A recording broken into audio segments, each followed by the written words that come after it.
Trinidad and Tobago play their second game tomorrow in the World Cup qualification. Everybody know we got 1 point in the first game.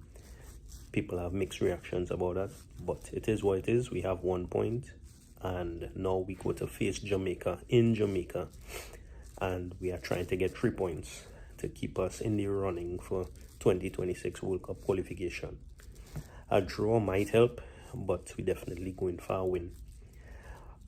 If you like the content that I do, please support by subscribing to the page and sharing this content. And for everybody who is a true Trinidad and Tobago supporter, stay till the end of this video because I have some information that you would definitely want to hear. A bit unfortunate, but is information that I promised I would always give real information for Trinidad and Tobago football. Good, bad, indifferent. So definitely stay around to the end of the video to hear what it is. So let's talk a little bit about the game that is upcoming. I saw a couple people did previews of the upcoming game, and as always, honestly, I love that. I love listening to local content creators talking about the games, talking their perspectives.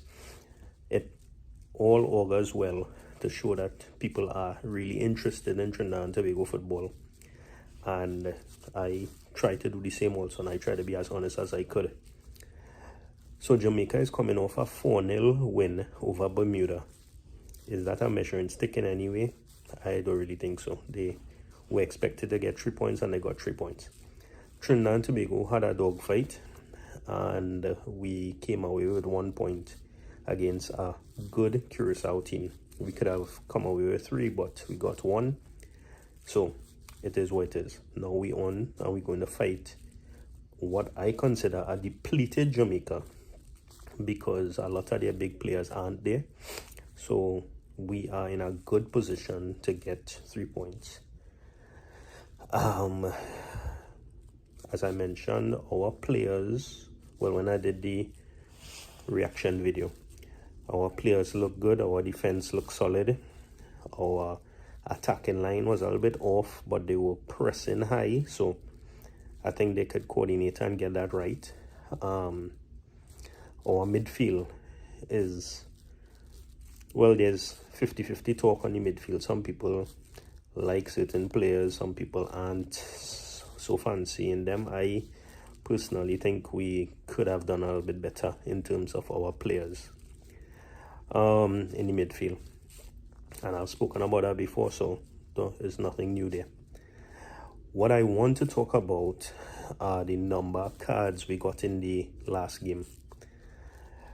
Remember, we playing in a tournament, and in a tournament the cards add up. So last game we got 5 yellow cards. Again, it may not seem like that big of an issue, but we know that FIFA rule says that if you get back-to-back yellow cards, then you have to miss the subsequent game. So now we have 5 players who, if they get any cards in this game, could possibly miss the Bermuda game.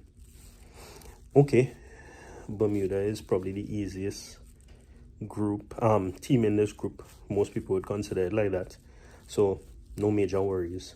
But we have to play strong, we have to be physical, because we play in Jamaica, obviously. Here's where the concern lies. The 5 players that got yellow cards in the Curacao game are Denzel Smith, Daniel Phillips, Kevin Molino, Justin Obiko, Rio Cardines. As we said, they need to be very cautious for the next game. This is where the problem starts. We know our midfield is a bit of a challenge, and again, please like, share, subscribe, tell somebody to just listen, tell somebody just to subscribe to the page, because I need all the help.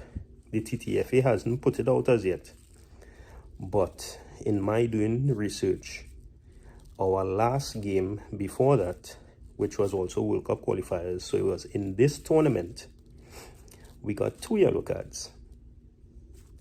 The players who got the yellow cards are Kevin Molino, Daniel Phillips.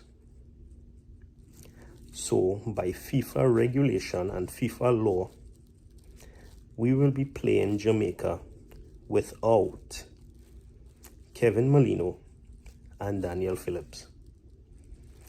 In a midfield that is already a bit shaky. I was doing some research on that this morning, and honestly, I was saddened a bit. My spirit was a little bit dampened because, I mean, I've spoken about Kevin Molino and how I think he's old and whatever, but he gives the performance and he does work, and I can't fight him too much because I think he leads the team, but he will not be on the field.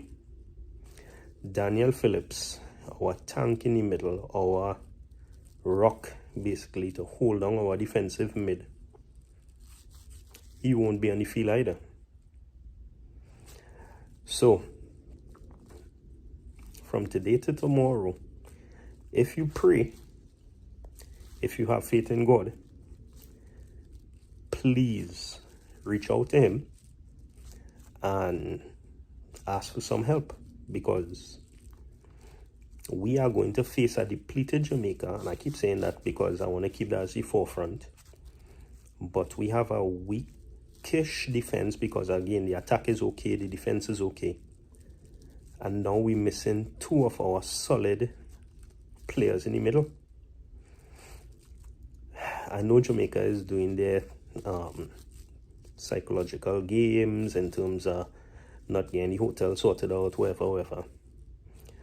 But shouldn't we have had somebody in the TTFA or the team manager or somebody keeping an eye on these things or tracking these things to know which players on yellow and which can't afford to get a yellow in this game?